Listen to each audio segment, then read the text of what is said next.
హఠయోగ, క్రియాయోగ, రాజయోగ, దశ మహావిద్యాధి మంత్ర ఉపాసకులు, సహస్ర రుద్రాక్ష ధారణ దీక్ష యోగులు అయిన మన గురువు గారు శ్రీ శ్రీ పరమేశ్వరానందగిరి స్వామీజీ గారు హిమాలయ నుంచి చేస్తున్నారు. గురువు గారి విశిష్టత గురించి తెలియాలంటే మన సనాతన ధర్మం గురించి, గురువు అంటే చీకట్లో అంధకారంలో ఉన్న వాళ్ళకి వెలుగును ప్రసాదించగలిగిన సమర్థులే గురు పరంపర. అలాంటి గురు పరంపరలో ముఖ్యంగా ఈ ఆచరణలో ఉన్నారంటే దైవ స్వరూపం, గురు స్వరూపం. గురుమూర్తి అంటే సాక్షాత్తు దత్తాత్రేయ స్వరూపం. ఆ యొక్క త్రిమూర్తి స్వరూపమే గురు స్వరూపం. కాబట్టి త్రిమూర్తులను ధ్యానించినట్టు, త్రిమూర్తులు సేవ చేసుకున్నట్టుగా భావన కలిగి మనం గురు సేవ చేసుకోవాలి. మానవుడు మనం ఉన్నాము, మన దేహంలోనే పరమాత్మ ఉంటాడు. ఇప్పుడు ఆత్మ జీవాత్మే పరమాత్మ రూపం, ఆత్మ రూపంలో పరమాత్మే ఉన్నాడు. అనేక విధాలుగా పరమాత్మ ఆత్మ పరమాత్మ బాగా ఉత్తమై ఆయన సాధన చేసి ఆయన గురువుగా ఇదయ్యారు. మమ గురు పరంపరాభ్యో నమః.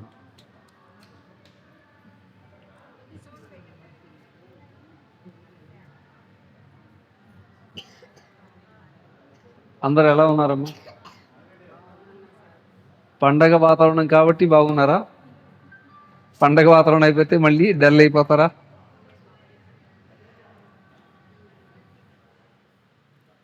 చాలా బాగుంది మీ తపన. ఈ పండగ కోసం మీరు ఎప్పటి నుంచి వెయిట్ చేస్తున్నారు, అంతా కూడా మీరు చేసిన అలంకారము, ఆ అలంకారం కోసం మీరు అందరూ పడ్డ శ్రమ, ఆ శ్రమ వెనక మీ అందరి ఐకమత్యము, దీనికోసం ప్లానింగ్, ఎన్ని మీటింగ్లు కూర్చున్నారో. నేను ఇప్పుడు స్వామీజీ నుంచి అది గురుస్థానం నుంచి టీచర్ స్థానానికి రాలేను. మీరందరూ పిల్లలాగా ఉండద్దు, పెద్దవాళ్ళు కూర్చోండి అందరు కూడా. ఇప్పుడు చెప్పండి, అందరు ఎలా ఉన్నారు? నమ్మచ్చా? నిజంగా బాగున్నారా? సమస్యలు లేవా? మరి ఎలా బాగుంటారు? సముద్రం అంటే అలలు, మనుషులంటే కష్టాలు తప్ప అంటారా?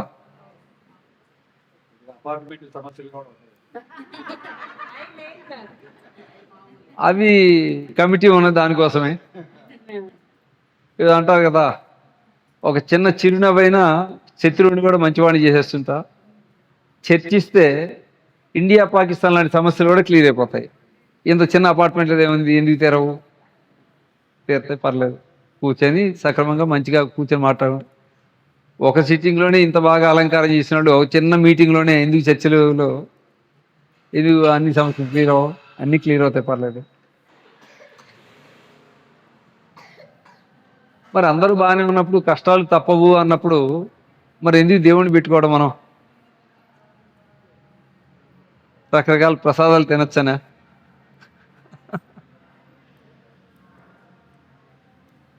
మరి దేవుడు ఎందుకు మనం పెట్టుకోవటం? మనుషుల తర్వాత కష్టాలు తప్పవు అని ఫిక్స్ అయిపోయినప్పుడు ఈ దేవుడు కాదు ఏ దేవుడే ఎందుకు మనకి? కానీ మనకి ఎక్కడో మన మనసులో ఎక్కడో మూల ఒక ఆధారం మనకుంది, ఒక నమ్మకం అనే ఆధారం, ఒక విశ్వాసం అనే ఆధారం. కష్టాలు మనం తప్పించుకోలేము, కానీ దేవుణ్ణి నమ్ముకుంటే కష్టాలు తప్పిస్తాడు అనే ఒక నమ్మకం. మనం తప్పించుకోలేకపోవచ్చు, కష్టాల నుంచి, బాధలు, సమస్యలు జీవితంలో ఉన్నాయి కాబట్టి. కానీ మనల్ని ఆ కష్టాల నుంచి బయటపడేసి సుఖంగా జీవించడానికి మనకన్నా పై స్థాయి వాళ్ళు కావాలి. ఆ పై స్థాయి దైవము కాబట్టి దేవుణ్ణి ఆరాధిస్తే మంచి జరుగుతుంది అని ఒక విశ్వాసం మనకి. అదే మన హిందూ ధర్మం యొక్క గొప్పతనం. హిందూ ధర్మం యొక్క గొప్పతనం ఏంటంటే, చనిపోయేటువంటి ఆఖరి నిమిషంలో కూడా, ఆఖరి శ్వాస విడిచిపెట్టే ముందు కూడా నా దేవుడు నాకు మంచి చేస్తాడు, లేదు ఇప్పుడు నీకు కాసేపటి చనిపోతున్నా నా దేవుడు నాకు మరుజన్మైనా గొప్పగా ఇస్తాడు.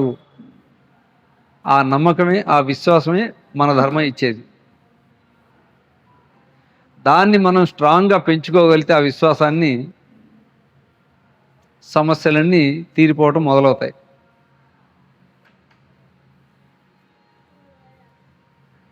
ఇప్పుడు 4వ రోజు కదా ఇవాళ, మనకి 5 రోజులు పెట్టారు. మీరు రేపు నిమజ్జనమా? రేపు నిమజ్జనం. ఒకటే గుర్తుంచుకోండి, ఈ వినాయకుడి కథ అందరూ చదివే ఉంటారు కదా, చిన్నప్పటి నుంచి విని ఉన్నారు, పూజ చేస్తున్నారు. ఈ నవరాత్రులు కూడా ఎన్ని రోజులు అయితే అన్ని రోజులు మనం పెట్టుకున్నాము. ఆ కథ మన ఇంట్లోనూ విన్నాము, ఇక్కడ వింటున్నాము. కథని కథలాగా భావించకుండా, ఆ కథలో ఏమి చేస్తే మనము అన్నిట్లో అన్ని కష్టాల నుంచి బయటపడగలుగుతాము, కోరుకున్న వాటిలో ఎట్లా విజయం సాధించి జీవితంలో ఆనందంగా ముందుకెళ్ళొచ్చు. అందరికీ కూడా గణాధిపత్యం ఎవరికి ఇవ్వాలి అనే ఆ చర్చ వచ్చినప్పుడు అన్ని నదులు, అన్ని సముద్రాలు, అన్ని తీర్థంలో ఎవరైతే మొదటగా స్నానం అన్ని పూర్తి చేసుకొని నా దగ్గరికి వస్తారో వాళ్ళకే ఇస్తాను అన్నట్ట ఆ మహాశివుడు. అలాగే నేను చిటికలు వెళ్ళిపోతాను, చిటికలు వెళ్ళి వచ్చేస్తాను అని చెప్పి సుబ్రహ్మణ్య స్వామి ఆయన వాహనం, నెమలి వాహనం ఎక్కేసి రయ్యన ఎగురుకుంటూ వెళ్ళిపోయాడు. అక్కడ ట్రాఫిక్ జామ్ ఉండదు కదా, నెమలి వాహనం ఆకాశంలో ఎగురుతూ ఉంటుంది, ట్రాఫిక్ జామ్ ఉండదు. ఆయన వాహనం బాగుంది. మరి ఈయన వాహనం వినాయకుడికి ఎలక, ఈయన చూసే లంబోదరుడు, భారీ ఆకారంతో, భారీ పరిమాణంతో ఉంటాడు. ఆయనకి మోసేటువంటి ఆ ఎలక చిన్నది, అది ఎగురుకుంటూ వెళ్ళిపోయింది నెమలి. ఈయన నేల మీద పాక్కుంటూ వెళ్ళాలి. ఆయన మీద కొండంత బరువు ఆ వినాయకుడి రూపంలో, ఆ మూషికం మీద ఎలా వెళ్తుంది?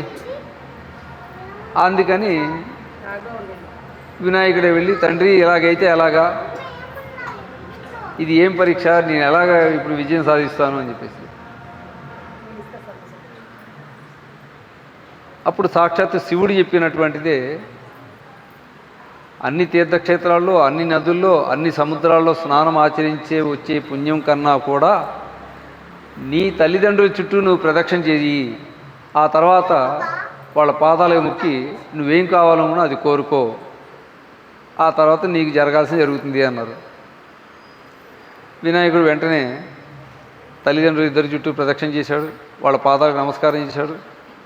పాదాలకు నమస్కారం చేయటం అంటే ఒక చేతితో వంగి ఇట్లా పెట్టేటువంటి ఒక కొత్త ట్రెడిషన్ నేను చూస్తున్నాను. ఆ విధంగా కాదు, మోకాళ్ళు వంచి మన ఈ నుదురు తల్లిదండ్రుల యొక్క పాదాలకి తాకాలి.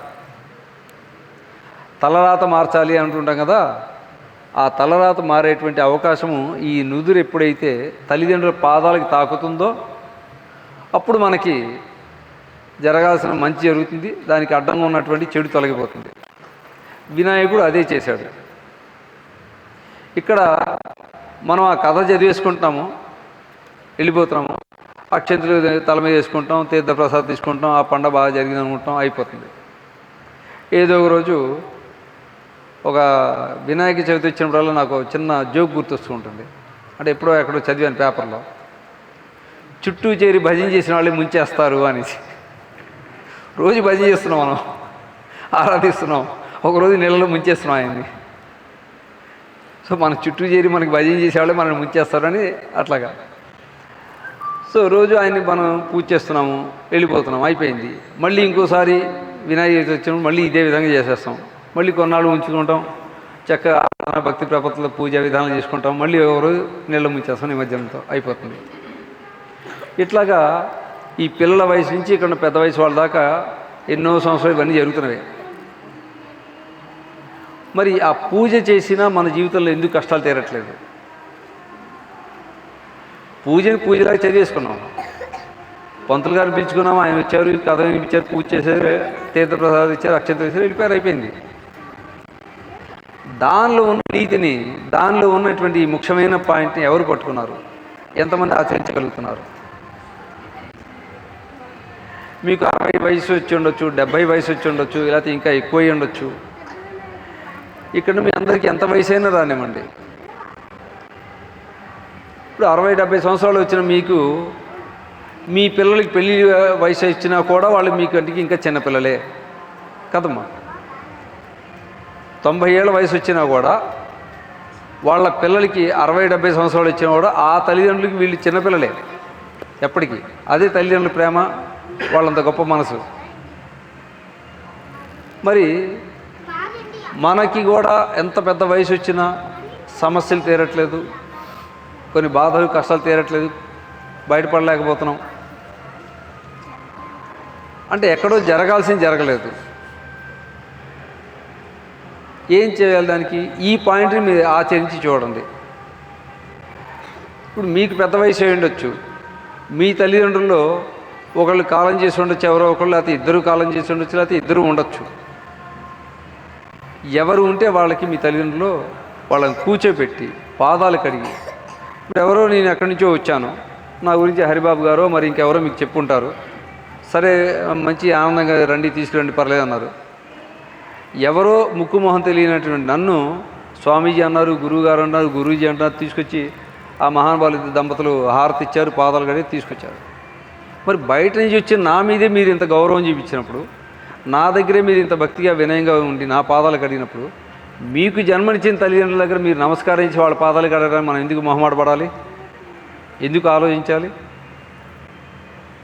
వేరే వాళ్ళకి ఎవరికో దండం పెట్టమంటే మనం ఇష్టపడతాము, మన జన్మనిచ్చిన తల్లిదండ్రులకి మనం ఎందుకు మొహమాట పడాలి? 7వ రోజు ఇలా ఎన్నాళ్ళు చేస్తాను, నా కర్మను తీర్చుకోవడానికి నీ ఎందుకు అహంకారపడాలి? బయట వాళ్ళందరూ దండం పెడుతున్నానే,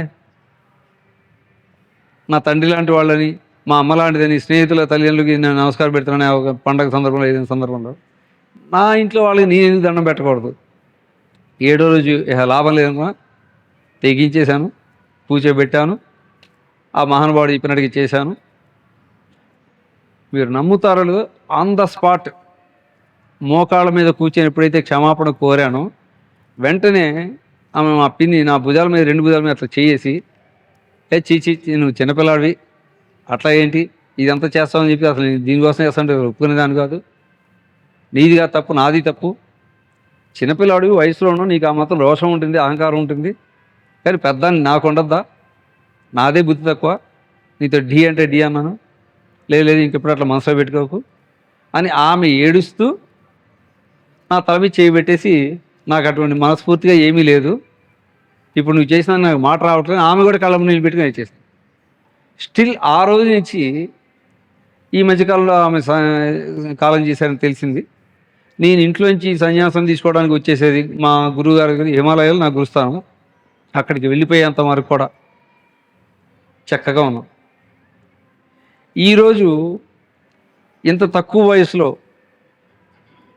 ఆ గురుదేవుల యొక్క అనుగ్రహము, ఆ జగన్మాత యొక్క ఆశీర్వాదంతో అనుగ్రహంతో ఎన్ని విద్యలు, ఎన్ని మంత్రాలు, ఎన్ని తంత్రాలు, ఎన్ని సాధనలు, ఎంత జ్ఞానమో వారి దగ్గర నుంచి నేను పొందగలిగింది.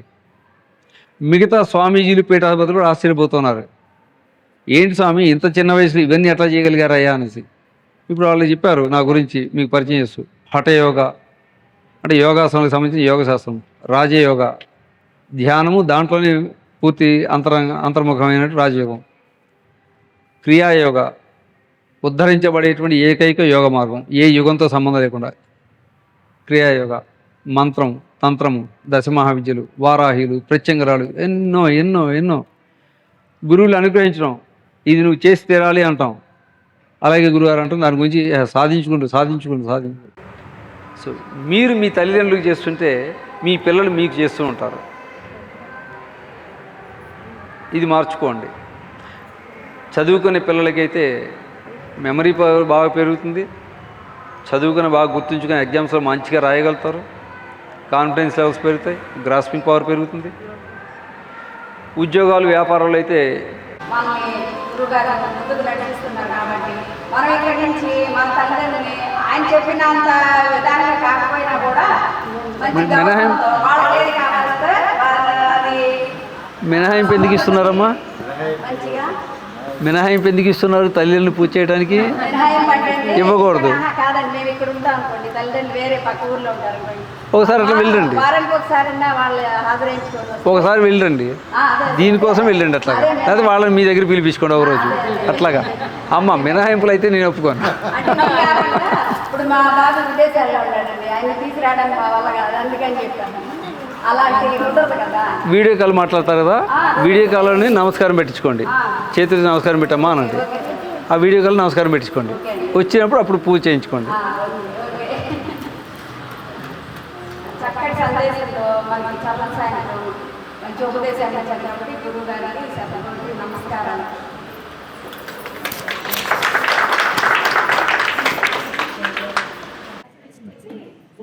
అది మీరు చెప్పండి, పాదాలు తాకుండా దూరం నుంచి దండం పెట్టుకోండి, ఒకసారి చెప్పేసేయండి చాలు.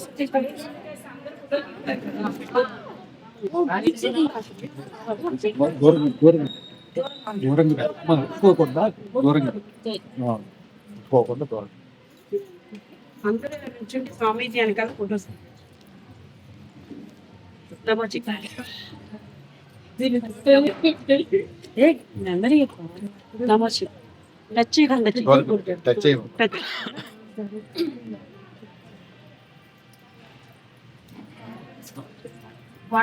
వద్దాం, వేడి చేసింది, జర్నీ ఎక్కువ చేసుకుంటే అట్లా వద్దాం, బాడీలో ఓవర్ హీట్ అయింది, దానికి వస్తుంది పొడి దగ్గర వస్తుంది.